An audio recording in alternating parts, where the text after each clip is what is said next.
Broadcasting live from the Business Radio X studios in Atlanta, Georgia, it's time for Atlanta Business Radio, spotlighting the city's best businesses and the people who lead them. Hi, everybody, and welcome to the Advanced Technology Development Center. We're the ATDC, the State of Georgia's business incubator, housed and administered on the campus of Georgia Tech. And today we're going to be talking with some of the leading entrepreneurs we have in our incubator, all of whom happen to be female founders and CEOs of their companies. I'm going to ask them to introduce themselves for us today. Thank you, Jane. I'm Anju Mathew, CEO and co-founder of Oncolens. We are a care treatment planning platform for cancer programs, wherein we help multiple specialties, including oncologists, pathologists, radiologists, and others, opine on cancer patients so the best treatment plan can be put in place for a cancer patient. We are currently an ATDC signature company, which means we're in the growth phase. We have raised a round of funding, and we are pretty much in a market expansion mode at this point of time. Great. Thanks, guys. My name is Jude Rasmus, and I'm with Properly. We are a real estate technology company here at ATDC. We are also a signature company. We raised funding and have scaled to one other market in North Carolina. Hi, this is Lynn Perry. I'm the CEO of Haste, and we're also an ATDC signature company. Haste optimizes the internet for online gamers. So essentially, we fix ping for gamers. We support our subscribers directly, and we also work with internet service providers who are looking to offer a gaming tier of service to their customers, to their subscribers. And also joining us this afternoon is one of the ATDC sponsors, representing DLA Piper. Hi, my name is Puja Vadodaria. I'm an attorney at DLA Piper, and I'm fortunate enough to be able to help out and with financing, day-to-day legal activities for a lot of the ATDC companies and founders. Thank you, everybody. All of you have mentioned that you've raised money in order to grow your businesses, but I wonder if any of you have had interesting or unique experiences because you were a female founder or a female CEO. Was that any more challenging in raising your funding? This is Anju. I think I was somewhat more on the luckier side because I had an existing network that I had established before as an investor into some companies within the Atlanta area. However, so I knew a lot of people in the network. They knew me in return. They knew about my background, that I had been in the corporate world before. So I didn't, I think even compared to, talking from a female perspective, even compared to males, entrepreneurs, I don't think I faced a lot of the roadblocks that entrepreneurs in general face. However, there was very often the odd question of, well, how are you going to manage your family along with raising a business, right? So, and those are things that I think you male entrepreneurs would very rarely hear during an investor meeting. So there were definitely some oddballs like that came to me. It happens both in the entrepreneurial world as well as in corporate. And, it's one of those things that I saw that, I just have to roll over those and move forward. Judy, how about you? So I think I was a little bit lucky in that I have a male co-founder. We raised our capital out of New York. So they were actually intrigued by the balance of a male and a female, younger male, female who'd had an established business in the past, but also had children. So I think for me, we had a really nice balance and didn't face those challenges. Lynn, how about you? Sure. I haven't, you asked an interesting story. I haven't felt that in any of my fundraising, I was, viewed differently because I'm a woman. I think if you know your pitch, you know what your business is about, you understand your financial model, you can tell the story clearly. That's what investors are looking for, understandably so. But for me personally as a woman, it's sure there have been times where it can be hard. I'll tell you the story of, I had my first baby in May of this year, and I was taking while we were raising money, and I took investor calls from the hospital, and so that, it's something my husband works for a large company, but, men wouldn't have that experience, and it was, it's tough, and maybe it, it can sometimes feel like a little bit of a sacrifice when, my whole head is not in the experience of, creating life and that whole thing. And you're feeling a little bit rough, even though the whole thing's great. Sometimes balancing that is definitely, a growth experience for me. But at the end of the day, it got done successful, and that's it. Did you disclose to the investor you were talking to on the phone where you just happened to be at the time? Well, I actually did. I wasn't planning to, but he said, "Oh, what's new?"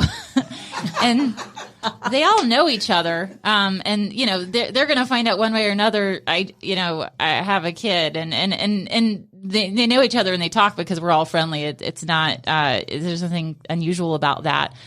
So in the spirit of honesty, I said, he said, "What's new?" I said, "Oh, I recently had a baby." He said, "When?" I said, "Yesterday." And I said, "Do you have any kids?" And he said, "No, not yet." So I knew I was, sometimes if you're talking to somebody who's had a couple kids, they kind of get it. But, and not that he didn't, but he's like, "Oh, okay." And I'm like, "So anyway, what's the story on the convertible note?" And then they just move on, and that's it. And ultimately they need to have successful, they need to be investing in helping our business become successful. So if we can kind of get back, when I'm getting back to that point with them, that's what we talk about. So, and I think it's great because I think sometimes women worry about raising money while they're either expecting or you're still on maternity leave. And you were totally able to overcome that challenge. Sure. And it didn't keep anybody from investing in your company. So congratulations. Not that I know of. But if they did, then, that's their loss. And I think, we have a great investor group, and they're very supportive. So I think I'm also fortunate that I haven't had any experiences that I would classify as negative because of my gender or anything. But I was nervous when I was pregnant and I was telling my board, there was definitely part of me that felt guilty. And not, just because you want them to know and you're ready to prove this will not impact how I do my job. And then I look back, I don't think it has, and it hasn't. And here I am. And I worked throughout there was no maternity leave, or anything like that. So, but sure, it's a little scary at first just to tell people, at least for me in my first time having a baby, first time CEO, going through that. Happy to be on the other end of it and know that it's gone well. But, different. I think that Lynn brings up a really good point in that she might not know who the investor is that maybe didn't choose you, right? But that as female owners of companies, I think that I know that it's more important to me to have investors that I relate to. So it's not about the money, but it's about who are they to our company and what do they bring to the table as far as support. And I would have a tendency to believe that maybe with male owners, that's not as important as it is to us as females. I feel like picking the right, lead investors is really, really important to the growth of the company. Absolutely. Anju, I think you might want. Yeah, I completely agree with that. I think in general, for any entrepreneur, when you're looking at an investor, making sure that they align with your vision and also the culture of the company, right? So when you're talking about the culture, you're talking starting from you as the CEO. You want to support women in the workforce. You want to support, parenting, different parenting styles, different types of styles. So making sure that your investor aligns with that, I think, is an extremely important piece.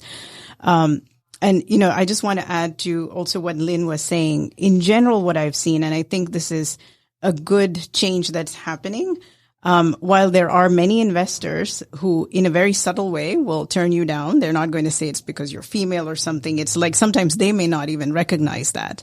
I think what I pleasantly saw was if you have a good message and you've shown that, you know your business and you're making very good progress, these are obstacles that exist, but they can be overcome. Well, in your experience now, both either in sales, as all of you are growing your businesses, or as you fundraise, Have you experienced not being taken seriously because you're female? Or did you recognize any unconscious bias, or did you notice anything that might be different had you been male? I didn't through the process. I think if you're vulnerable about who you are and what your company offers, they're going to see the strengths and the weaknesses of those founders, whether they're all female or whether they're female or male. So I didn't really feel that like there was any bias towards women. I didn't either. I think it's, these, who you're selling to or who you're pitching to, everybody's being pitched to all the time on one side of the table or another. And so, back to what you said, Anju, if you're clear, if your message is clear, your strategy is clear, and you tell the story well, that's who I am to them. And I think that's exactly right. I mean, here at the ATDC, 20% of our portfolio of signature and accelerate companies are run by or founded by female entrepreneurs. And the last 2 years, in each of the last 2 years, all of our member companies have raised over $100 million. So it doesn't seem that being a female founder is holding any of our companies back. And as you all have said, if you know your story, you can answer all the investor questions. It doesn't matter if you're male or female. You're going to be raising the money that you need because you're demonstrating to the investors they can make a return. Let's talk a little bit about how you guys got to your companies in the first place. Judy, I'm going to ask you, you have a very interesting story on how you and your co-founder got together. So unlike my fellow colleagues, I'm at the tail end of childhood. So my daughter was headed up to Boston to go to college, and I decided maybe I would launch a business in Boston. So I started doing a little bit of research, and one thing led to the next, and I answered an ad on Craigslist, and that's how I found my co-founder. So he was finishing up school at Harvard Business School and was looking to do something disruptive in real estate. We looked at each other's backgrounds and decided it was a match, and 4 years later, here we are. The rest is history. Yeah. Anju, how about you? Yes. So I was actually with McKesson at that point of time, and in a very interesting role around innovation and technology partnership. So I wasn't looking to move. However, I had been bitten by the entrepreneurial bug earlier. So I had co-founded another company in the cancer space, and that was a medical device. We didn't do that great in terms of an exit or anything like that, but we were able to advance the technology. But as part of that process, I just loved being an entrepreneur. I moved to McKesson. I wasn't looking to move at that particular point of time, but a customer came to us. So it was one of the hospitals here in Atlanta that were struggling. And they knew my co-founder, and he's a practicing hematologist, oncologist, and my husband. And so they were struggling, and we need a solution for this. We can't be efficient going forward, in the same way. So at that point of time, it was really to help them solve a problem, and we pulled together a prototype and then put it, in the form of a beta in their system. And then we saw some very good results. And so from there, other hospitals started to ask about the solution, and that's how we started. And Lynn, I know that you're not the co-founder of Haste, but you joined the company. And what was it about the company that made you not only want to give up a great job, but to put yourself out there to be a CEO? I worked for the investors before at a couple of other Atlanta-based, technology companies called Sherpas and Sales Fusion that are now Accenture and Sugar. But I'd worked for them before. It was a first-time CEO. It was a great opportunity for me. I met the co-founders of Haste and the team, and it's a fantastic group. It's all guys, so I'm the only female there today. So we'll grow that, but so it was just a great group of people, solving a persistent problem in a really interesting, fun, growing space. And I have to ask, one of my startups was actually in the gaming arena, and there were very few females. It was 10 years ago. very few females involved in it, but the number of females actually participating in computer gaming and esports is growing day by day. And so you're seeing a lot more females involved in the industry, I hope. Yeah, absolutely. I wish I had the stat for female players in front of me, but no, absolutely. It's well balanced. So no, that's great. Now, one of the things that you always hear about for female founders is networks and support and who you can turn to in terms of mentorship. Do you all have any stories about people that have really helped you in your careers along the way and even right now as you grow your businesses?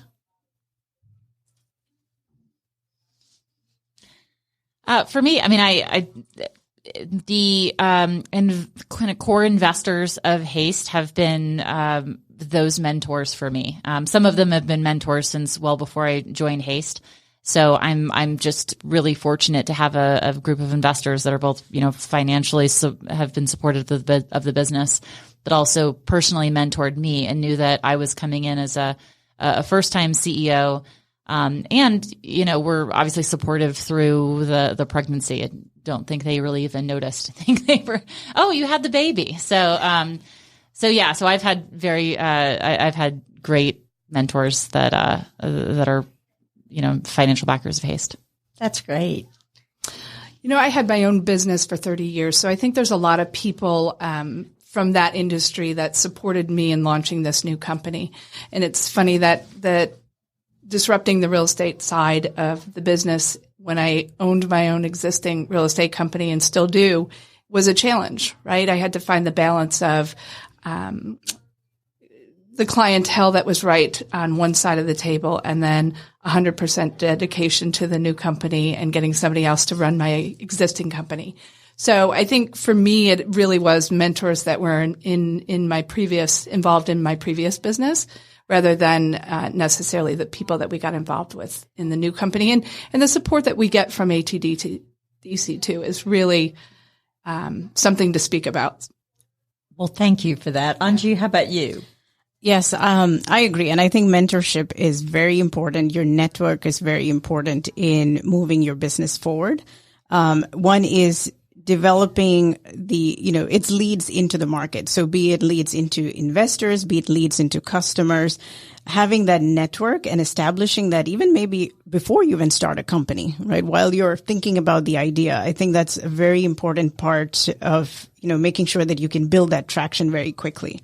And so tapping into organizations like ATDC, potential investor groups, I think those help me personally a lot. From a personal perspective too, I think our investors have been great mentors for me. Jane, I've told you before, I think you have been amazing to me, as a female mentor, just understanding some of the challenges and also just reminding me also of what are the next steps you should be thinking about in the growth of your company. So I think that mentorship is very important. And again, because this session is about female entrepreneurship, I do have to say though, in my career, outside of you, Jane, I've had very few female mentors. Most of my mentors across the board have been men. And they have been the ones who have elevated me, frankly, even starting as a child. It was my father, my brother, my husband. But then even at work, it's always been men. And I think we as women going forward need to become mentors for other women coming on. Yeah. Absolutely. Absolutely. That is often spoken about in the media, that women aren't being supportive enough to other women. But I want to turn it over to Puja for a moment here. You represent one of the leading law firms in the world. And in addition to providing legal services, you're there to help expand these entrepreneurs' network. And you may just want to talk about a little bit what you do beyond practicing law to support entrepreneurs. Sure. So it's a matter of just the clients and the network that we have. It's whether you need a client in a certain space or a contact in a certain space, and being able to provide that, knowing what folks do and how to support what their passions and ideas are, and finding the right people that can get to them that channel, whether that's investors, as I said, customers, suppliers, having that kind of broad reach of folks. to pull from. Well, thank you. And I know that we appreciate DLA Piper and all of the professional service firms that do support the ATDC. And it's a way for us, for all of us, whether you're running an entrepreneurial company or you're needing to expand your own personal network, is to get out there and to tap into all of the people that we kind of invite to be a part of our community here. So getting back to some of the challenges of growing a company, I don't care if you're male or female, what has been, in your view, maybe over the last 12 months, your single greatest challenge in growing your business? Judy, I'm going to pick on you. I'm sorry. I think for us, how do we have software transcend and in a services industry replace the person, right? A little bit of it and take the consumer out of the transaction, but still have the quality and the level of what you're providing for them be top notch. Our industry, the real estate industry, is fairly antiquated in the way that it does business and has been that way for quite some time. It's an expensive transaction. And I think for us, the biggest challenge has been, how do we build a software that really keeps the seller in touch with the process and is the middleman and accomplishes what we're trying to do, which it's a fairly large transaction. It only happens usually a couple of times in someone's life. So it's not a reoccurring transaction for us most of the time with our sellers. And it's just developing, I guess the short answer is developing a software that replaces a human relationship. And so have you had to emphasize user experience or getting the customer over the fact that you'll be using software more than you'd be using a person or relying on a person? So I think a lot of it is UX, UI, development of something that feels comfortable to them, but it's finding the right demographic of consumer that wants to use the product. We're getting a lot smarter about that. We're realizing that not everybody's right. That's a big lesson, I think, for every entrepreneur is not every customer is the right customer for you, and developing a product that works for the right people. Generationally, we're finding that the people that have the more expensive homes want the value proposition of what we do, but the younger people that have a less expensive home really are willing to pay a little bit more to have a more optimal transaction. That's interesting. Now, Anju, your customers are having to learn a new way of doing things. What have you discovered? So we're in the healthcare industry, and, one of the biggest obstacles you face in the healthcare industry is just the resistance to change, and getting onto new platforms and technology platforms. Providers, by essence, are just very busy with what they do. And so learning a new platform or utilizing a new platform is just very often a no-no. So even before they see the system or the platform and what it can do for them.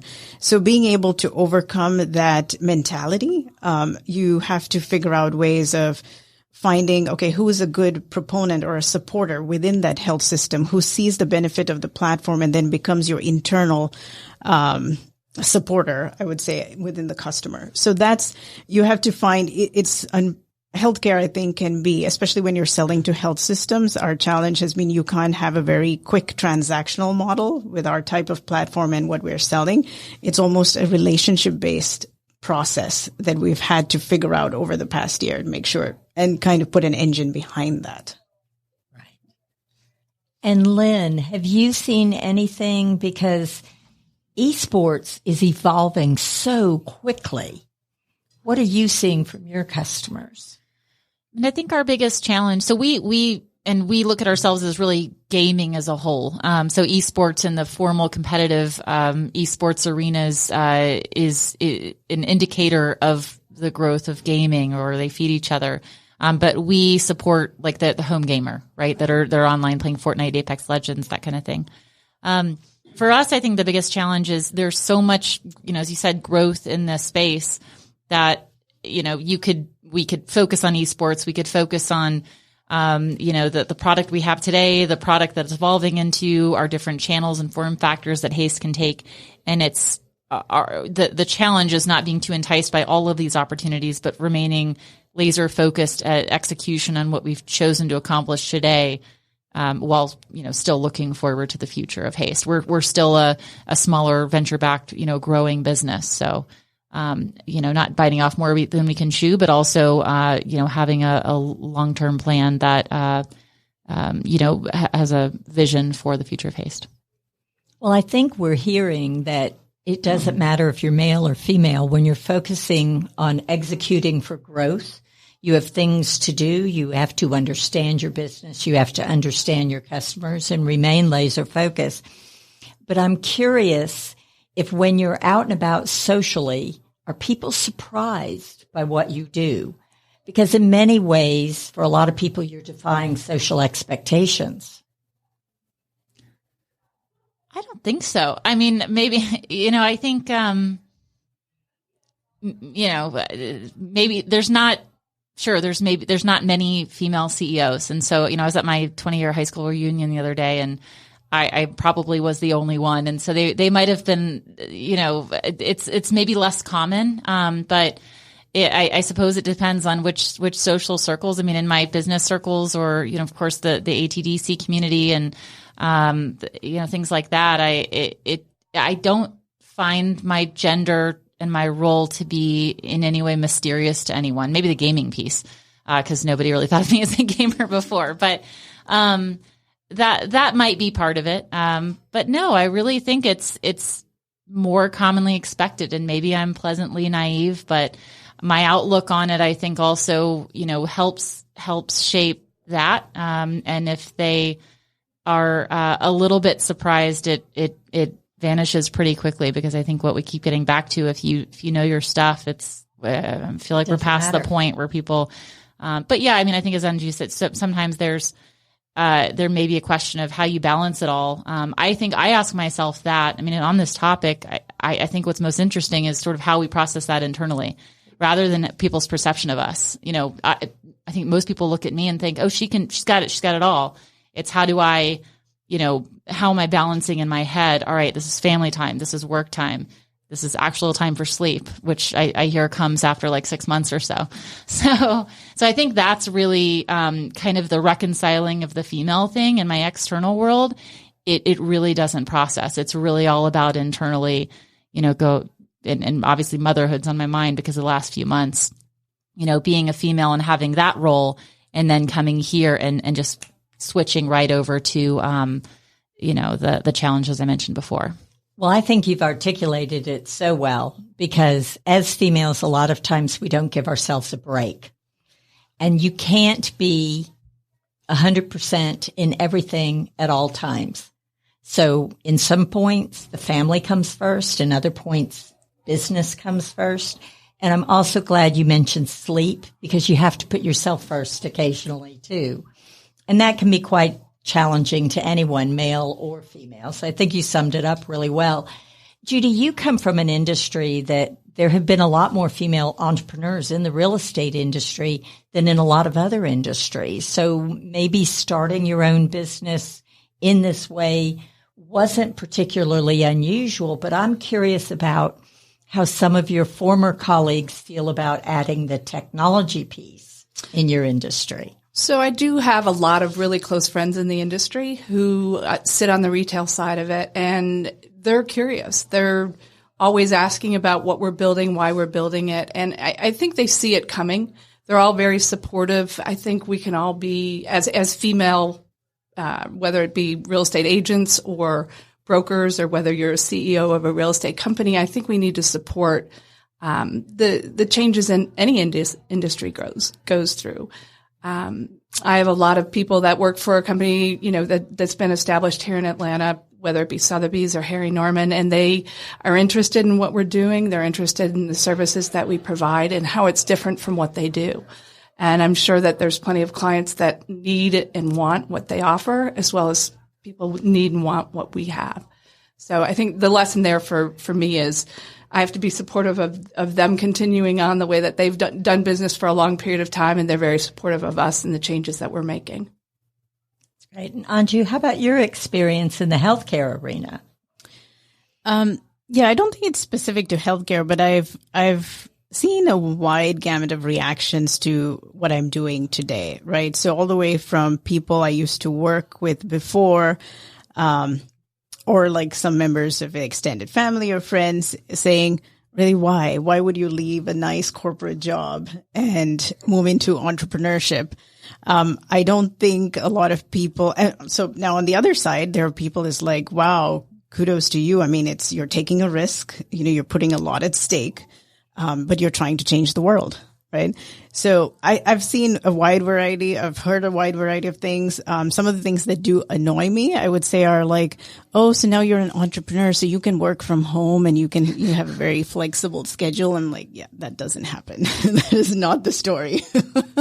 So yeah, it's a wide variety. To a certain extent, what I like to do, though, is you hear things that you don't want to hear sometimes. So it's also as an entrepreneur, and when you go through the ups and downs of being an entrepreneur, making sure that you socialize with the right groups can help you a lot on a day-to-day basis, right? The supportive group, finding those supportive groups, those that understand truly what you are going through and what you're trying to build towards. Right? It's not always about making money. It's about making a difference in the world as well.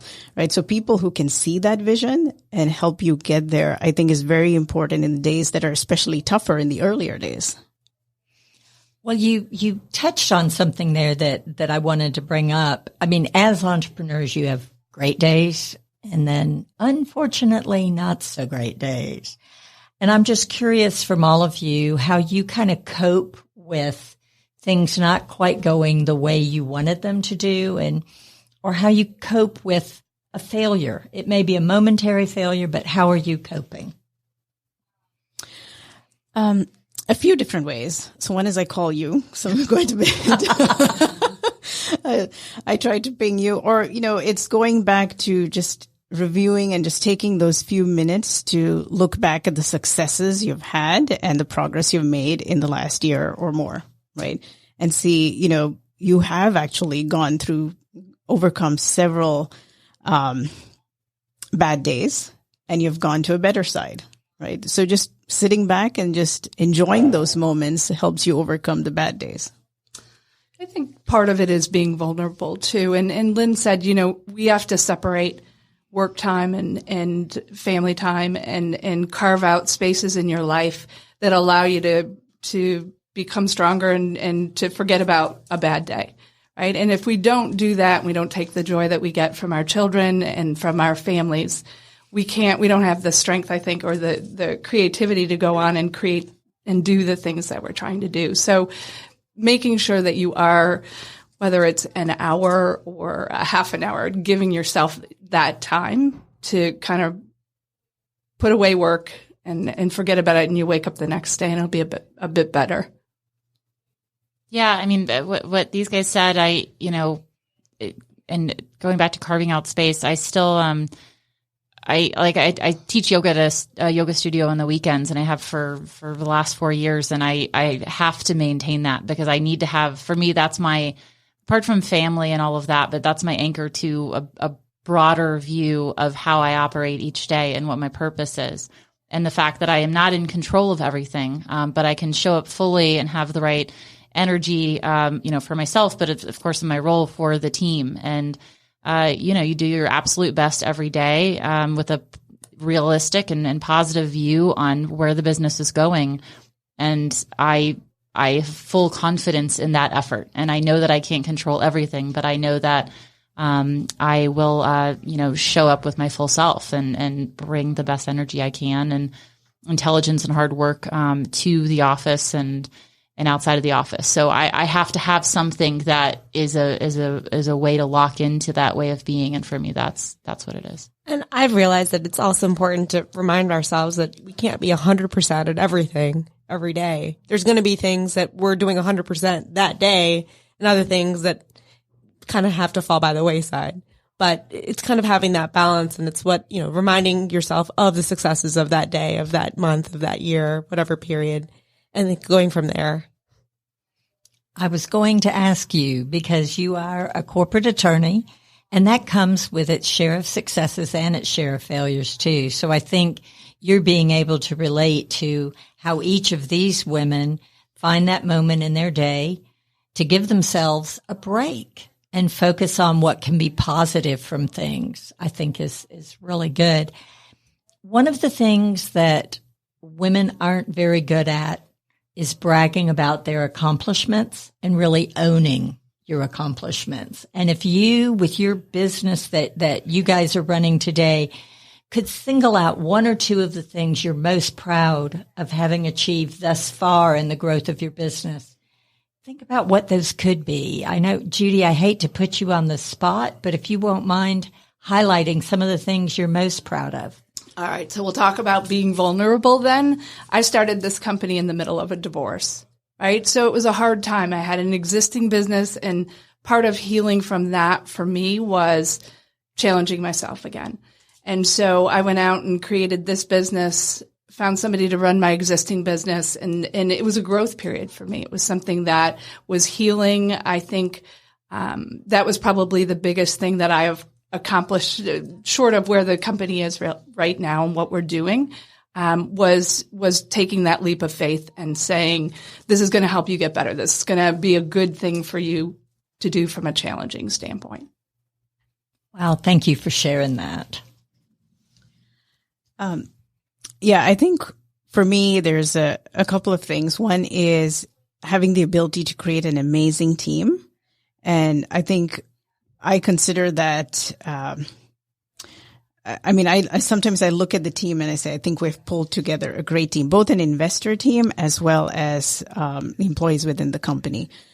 Just pulling the right talent that can understand our customers. It took a lot of work. Frankly, that is one in the past year that has been one of our other big struggles, just finding the right talent for the company. So pulling together an extremely strong group.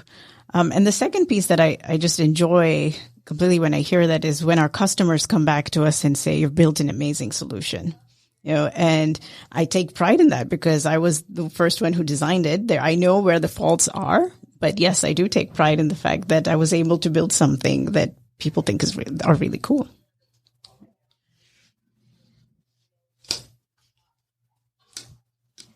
Yeah, and again, to echo what Anju said, I mean, our team, we have all the same guys that we started that were there when I joined Haste, and they're excellent. So, keeping them on and excited and motivated, I'm proud of my role in that. I'm proud of, I got through for the most of the time that I've been a CEO, I've been, pregnant or had a newborn. So that's been a juggling act. I'm proud to have accomplished that and come out the other end with, Haste being healthy and growing. And we evolved, from the time that I've joined. So it's been a bit of a transformation. The core of what we're solving for has remained the same and has grown, but there's some performance results around transforming us to be even more metrics driven that I'm pretty proud of. Oh, that's great. And how about accomplishments as a corporate attorney? Because you are under a lot of pressure on your road to partnership. So how about you, Puja? So in my last decade of being at DLA, it's been amazing to see kind of the growth in the office as well. I started off as one of the only female associates in my group. And over the last couple of years, we've seen a number of women join as well, and being able to mentor them and tell them the things that I wish somebody had kind of stepped aside and told me, just coming from the perspective of a female. I think it's different. I had great mentors, but there's always things about how do you manage work-life balance, being a mother, being an attorney, these kinds of things. It's easier to get and listen when you hear it from another woman. It's easier to relate to it, I would find. And so I think that's been a real accomplishment for me to be able to be that mentor for the other women in my office. It's always a challenge trying to handle multiple hats, but, kind of taking each day at a time and looking at the strengths and the positives is what's made it rewarding. That's great. And I'm curious, if you knew when you started with your companies what you know now, what piece of advice would you give that person you used to be based upon everything you've learned and accomplished thus far? I know it's not an easy question. For me, it's probably don't be so hard on yourself, right? And let the failures teach you something about what you're building for the future. I think that as females, we're probably a little bit more emotional about our businesses and not as black and white as some of our male co-founders. But I think being a little bit easier on on ourselves as far as the failures are concerned, and owning those and letting them help chart where we're headed. Yeah, I think mine is on similar lines. It's, when I started the company, I had these goals, right? So by the end of this year, I'm going to achieve this target. And you should have those targets. But there's a very high chance you won't hit them, as well. So it's more about enjoying the ride. And, just enjoying those moments again, wherein you're growing your company to a different level, right? And taking the time to enjoy that. There will be, setbacks. But again, that's part of that overall growing experience for yourself, and also being in that mindset that it's not just about, getting this company to that next milestone or to that exit. It's about that larger journey and what you're trying to solve. I think very often if you're to remind yourself of what you're trying to solve for a community or your customer base, and then putting it in that larger, taking yourself out of it from that picture and putting in the larger picture of your customers or the world ultimately, I think that helps a lot.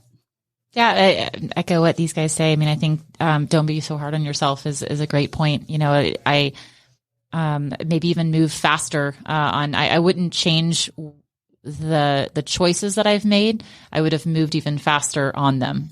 So if anything, being a little more cautious. I would tell myself May of last year when I joined Haste, don't be quite so cautious. Your instinct is correct. It's always great to slow down and do your diligence, but this is an exciting, growing startup. So fail fast, all that good stuff. Well, that's good.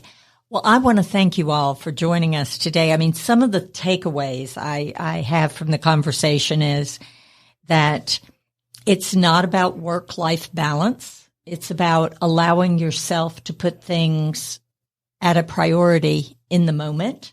That not everything can be an equal priority. Also about building your own network, whether it's your personal network, whether it's tapping into people from your past, whether it's your career or your personal life, and then building a network with the people that are going through a very shared experience of growing an entrepreneurial company. I think, too, another thing I took from this is about being mindful and giving yourself a break. And it was interesting to hear what each of you do to give yourself a break and to allow yourself to center yourself so that you can move forward positively for both yourself, your families, and the team that you all lead. And then finally, what I'm really thrilled to hear about is that each of you are owning your own accomplishments, because what you're doing in 3 very different industries is growing really fabulous companies. And it doesn't matter if you're male or female, you're an entrepreneur, you're driving the way forward, and you're making a difference in your markets and in the world. So thank you all for joining us today. I'm really grateful.